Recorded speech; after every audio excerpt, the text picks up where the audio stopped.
제가 하용조 목사님을 모시고 목회 비서로 일하고 있을 때 일입니다.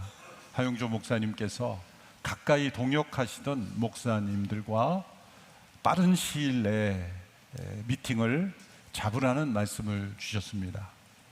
여러 교회에 연락을 해서 그 목사님들과 미팅 시간을 마련해야 했습니다. 걱정이 되었습니다. 다들 많은 사역으로 바쁘신 분들이었기 때문에 빠른 시간 내에 그 미팅을 잡을 수 있을까라는 염려가 있었지만 놀랍게도 몇 시간 내에 조절이 다 되어서 이제 미팅 시간이 잡혔습니다. 제가 기쁜 마음으로 목사님께 보고했습니다. 목사님, 다들 바쁘신 목사님들인데 이렇게 시간을 내서 조절이 잘 됐습니다 라고 보고를 드리자 목사님 웃으시면서 이렇게 말씀하셨습니다. 내가 아직 모르는구나. 바쁘다는 거 다 거짓말이야. 자기가 만나고 싶은 사람에게는 항상 시간이 있는 법이야.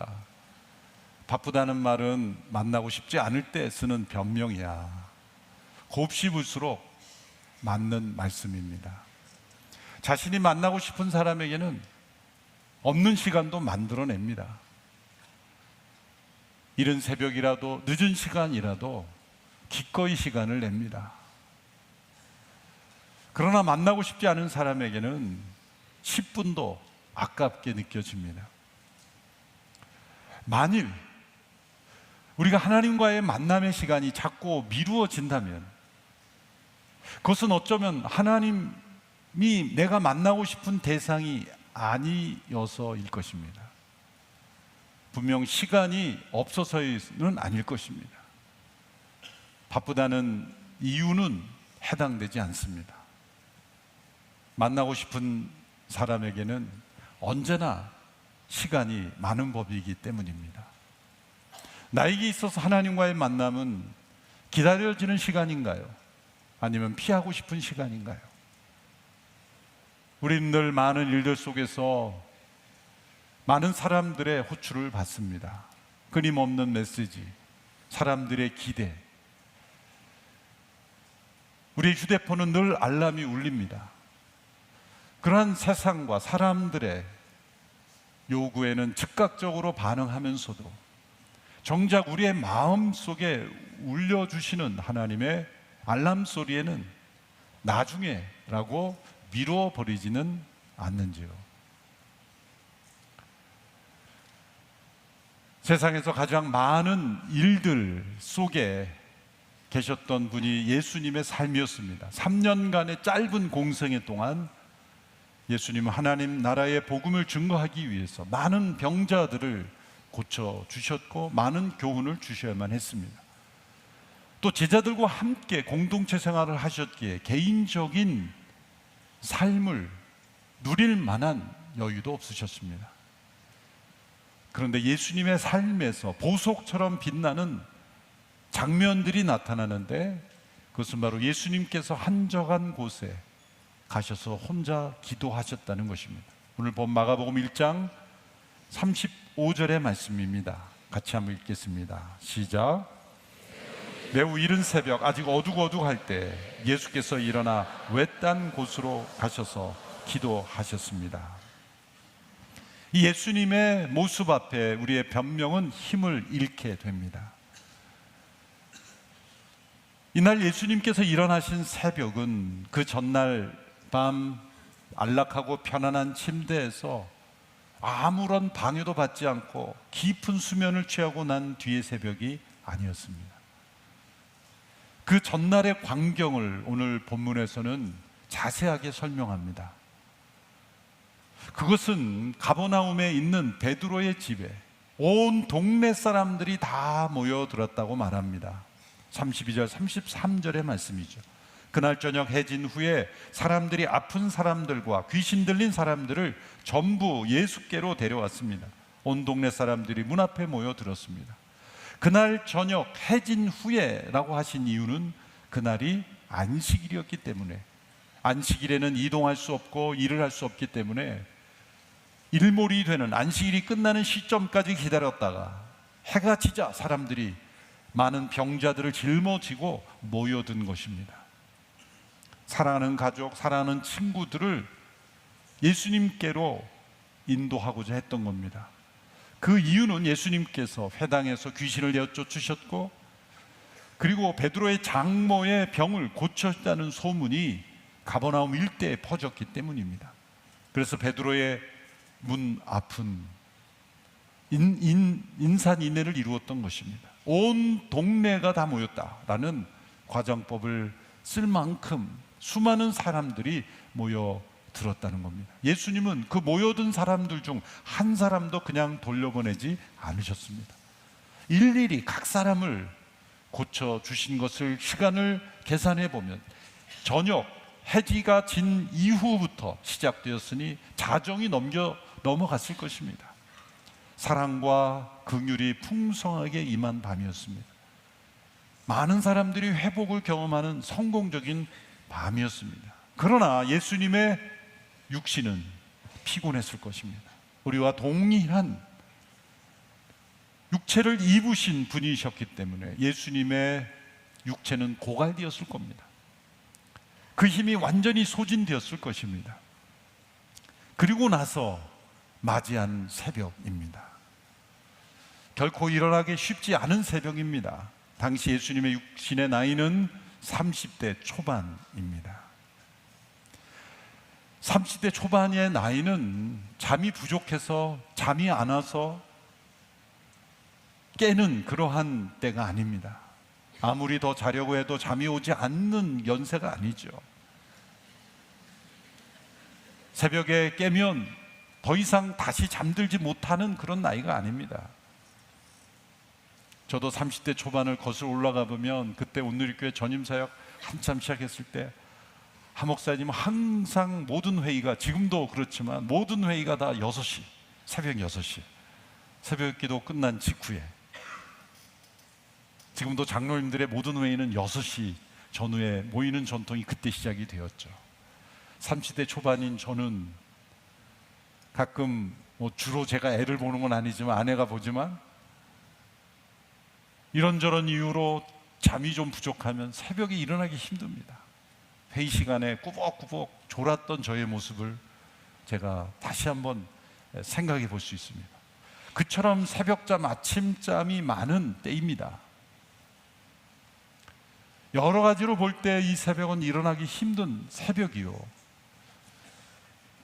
더군다나 그 전날 이렇게 고된 가버나움에서의 사역이 있었던 다음날 새벽이었기에 더더욱 일어나기 힘든 새벽이었을 겁니다. 아마도 저의 일기를 누가 저에 대해서 기록을 했다면 그 전날 저녁 내내 안수기도를 하고 사역을 했다면 그 다음날 새벽 이재원 목사가 이른 새벽 일어나 한적한 곳으로 가서 더 깊은 잠을 청하더니 라고 쓰지 않았을까 생각해 봅니다.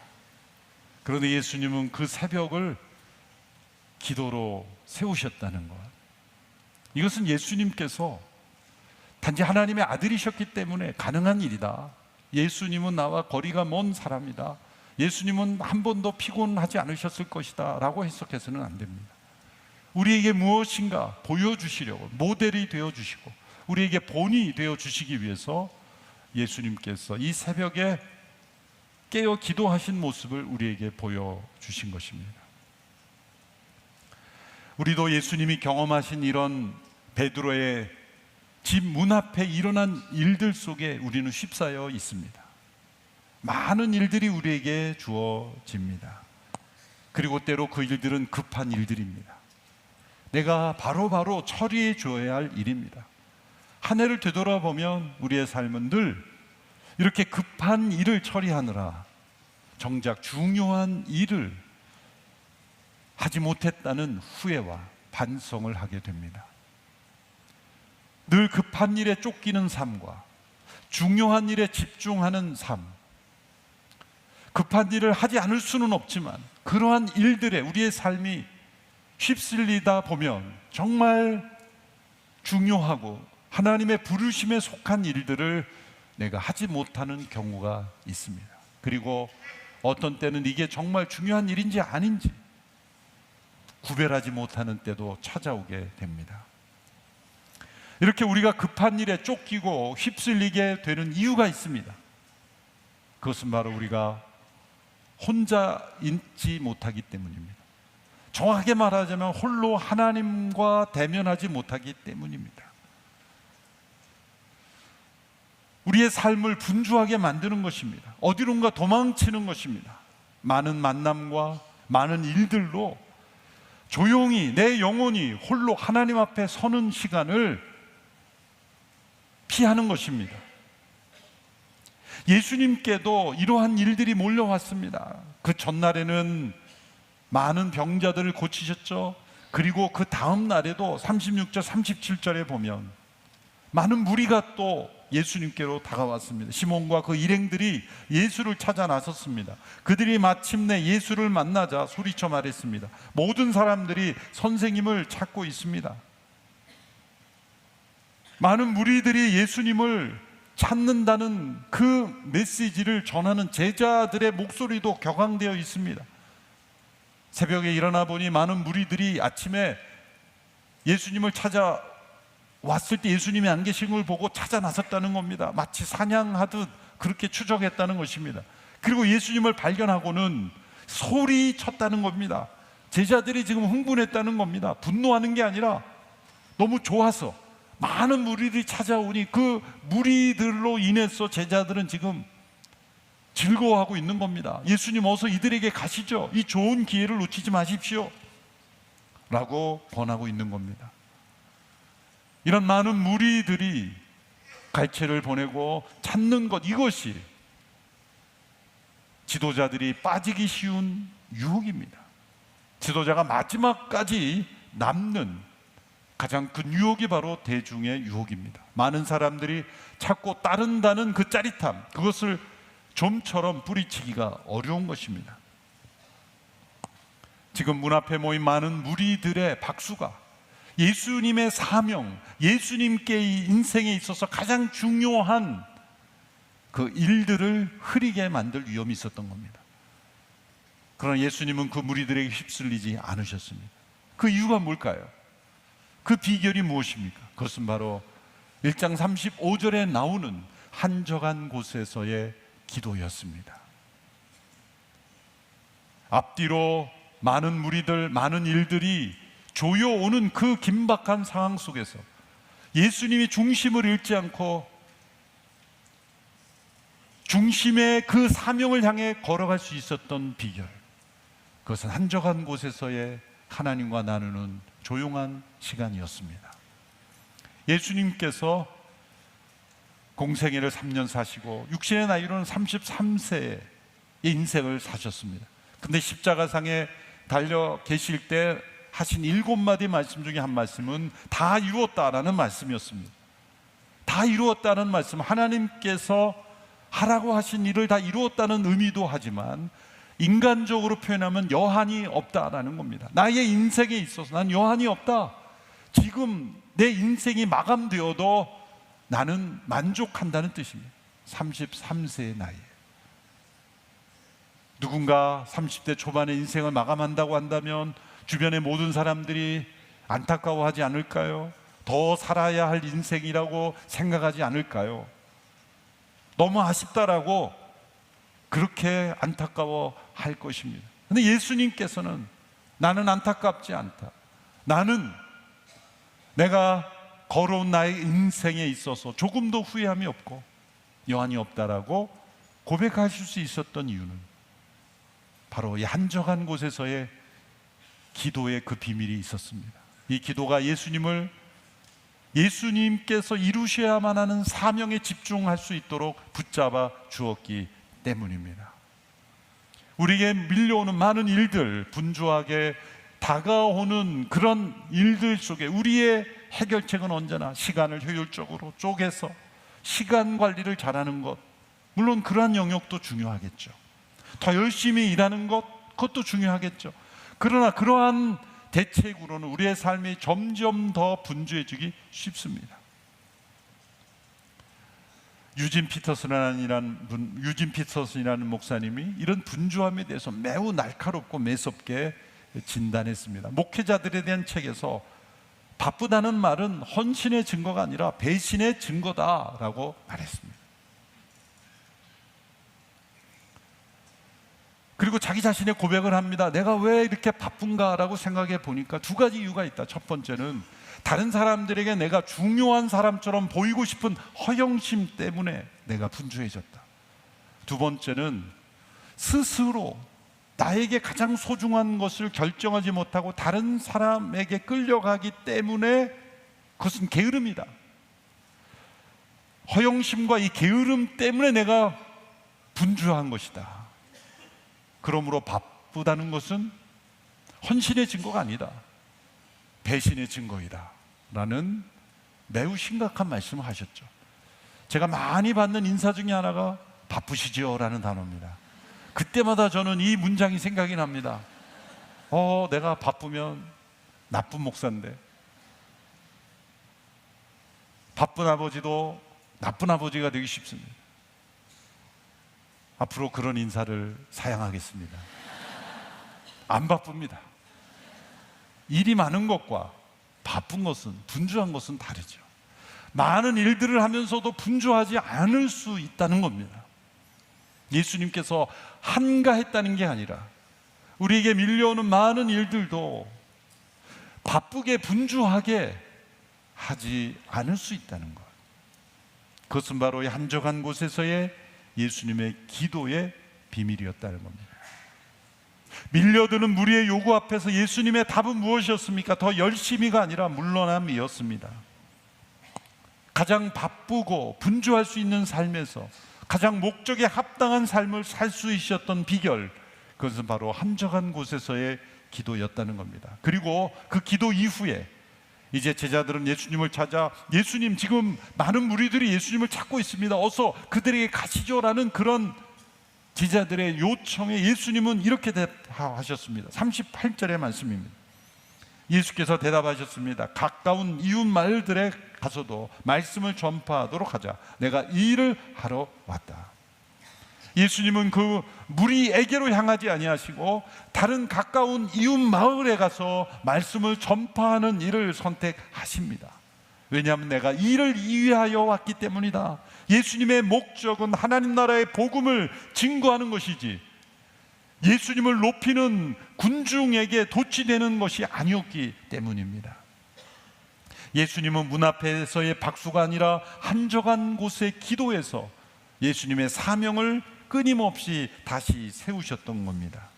군중의 인정이 아니라 우리 아버지 하나님의 보내심이 예수님의 삶을 결정했다는 것입니다. 내가 이를 위하여 왔다. 이 말씀 속에는 예수님이 무리를 거절하신 그 물러남이 사실 우리를 끌어안는 것이었다는 겁니다.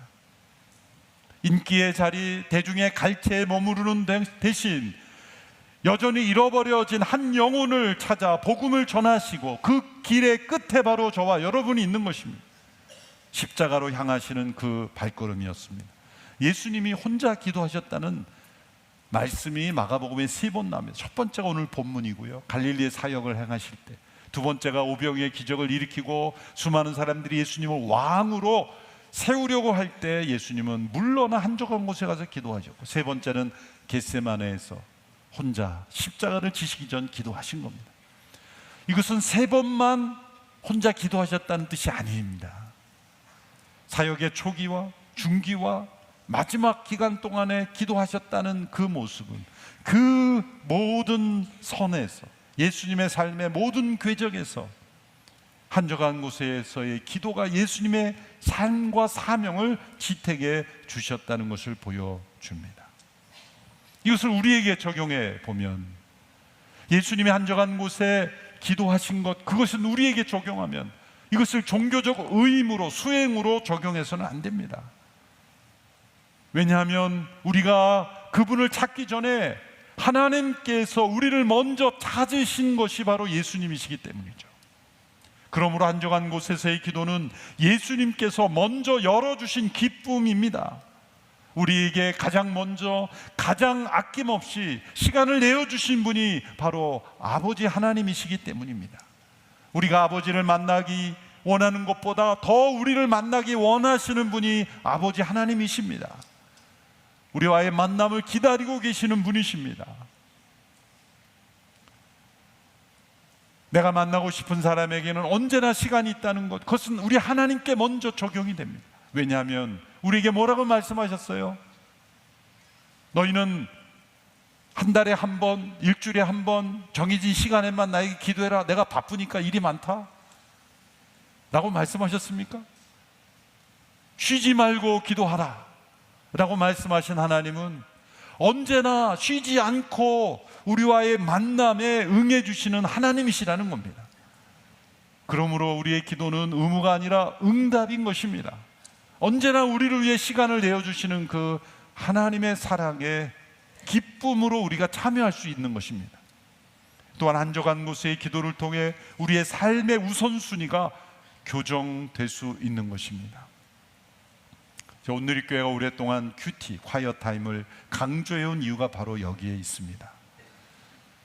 날마다 한적한 곳에서, 한적한 장소에서 하나님과 나만이 아는 그러한 만남의 시간, 하나님의 말씀에 귀를 기울이고, 그리고 그 말씀을 통해 하나님의 음성을 듣고, 그리고 기도로 하나님과 대화 나누는 이 시간이 기쁨의 시간인가 아니면 의무의 시간인가? 사랑하는 분과의 만남이라고 생각하면 이 시간은 달콤한 시간이 됩니다. 그런데 만일 어쩔 수 없어서 하는 것이라면 이 시간은 콰이어 타임이 아니라 퀵 타임이 될 겁니다. 빠르게 지나가 버리는 시간이 될 겁니다. 더군다나 남을 채워주어야 하는 사람이라면 더욱더 한적한 곳의 기도가 필요합니다. 예수님의 기도는 이렇게 한적한 곳에 있었지만 거기에 머물지 않으셨습니다. 예수님의 이 기도는 땅끝을 향해 내딛는 선교의 발걸음으로 이어졌습니다. 그래서 38절에 다른 가까운 마을로 가서 거기서도 하나님 나라의 말씀을 전하자라고 말씀하셨던 겁니다. 이른 새벽 한적한 곳에서 기도하신 예수님, 그분은 열방을 향해 발걸음을 옮기셨던 것입니다. 그러므로 큐티를 가장 잘하는 교회가 선교를 가장 잘 할 수 있는 것입니다. 한적한 곳에 기도를 사모하는 영혼들이 땅끝을 향하여 더 나아갈 수 있는 것입니다. 가장 깊은 기도를 하는 성도들이 가장 멀리 선교를 행할 수 있는 것입니다. 오늘 저와 여러분이 이 자리로 다시 나가게 되기를 바랍니다. 하나님과 한적한 기도의 시간을 잊어버렸던 분이 이 자리에 있다는 걸 저는 압니다. 어느 누군가를 제가 표적으로 설교하는 게 아닙니다. 적어도 한 분은 한적한 곳에서 하나님과 나누는 시간이 나와 상관없는 것으로만 생각하는 분이 있을 것입니다. 그렇다면 이 시간은 여러분을 위한 축복의 시간인 줄로 믿고 다시 기억을 떠올려 그 시간을 다시 갖고 싶다면 큐티 학교를 다시 수강하시고, 또 퐁당 CGN에 들어가면 좋은 강의도 많이 있습니다. 거기서부터 출발하십시오. 이미 그 시간을 가지고 있다면 그 시간을 더 깊게 가지기를 사모하십시오. 성경을 공부하는 시간이 아닙니다. 저희 목회자들도 큐티 시간에 잘못하면 자꾸 분석을 하려고 그래요. 그것은 뭐하고 똑같냐면 꽃이 향기가 좋다고 꽃을 떼어서 꽃을 자르는 거하고 똑같아요. 꽃의 그 아름다움을, 향기를 느끼고 그 꽃의 아름다운 자태를 바라봐야 되는데 이 향기가 어디서 나오는지 내가 분석해 봐야겠다 그러고 가위로 칼로 그 꽃을 해부하는 순간 꽃의 향기는 없어지는 거죠. 하나님의 말씀에 귀를 기울이며 그 음성을 듣고 나의 음성으로 하나님께 기도하는 그 시간을 통해, 기도 시간도 가능하면 입술을 열어 자신의 음성으로, 조용하지만 분명한 음성으로 또박또박 주님께 말씀드리는 기도가 중요하기도 합니다. 한적한 곳에서의 기도가 여러분의 삶이 회복되고 더 깊어짐으로써 우리가 예수님을 따르는 그 제자의 삶을 한 단계 더 깊이 나아가는 저와 여러분이 되기를 축원합니다. 기도하겠습니다. 하나님 아버지, 수많은 삶의 의무와 요구에 떠밀리던 우리의 삶이 아버지의 보내심에 충실했던 예수님을 닮아가는 삶이 되게 하여 주옵소서.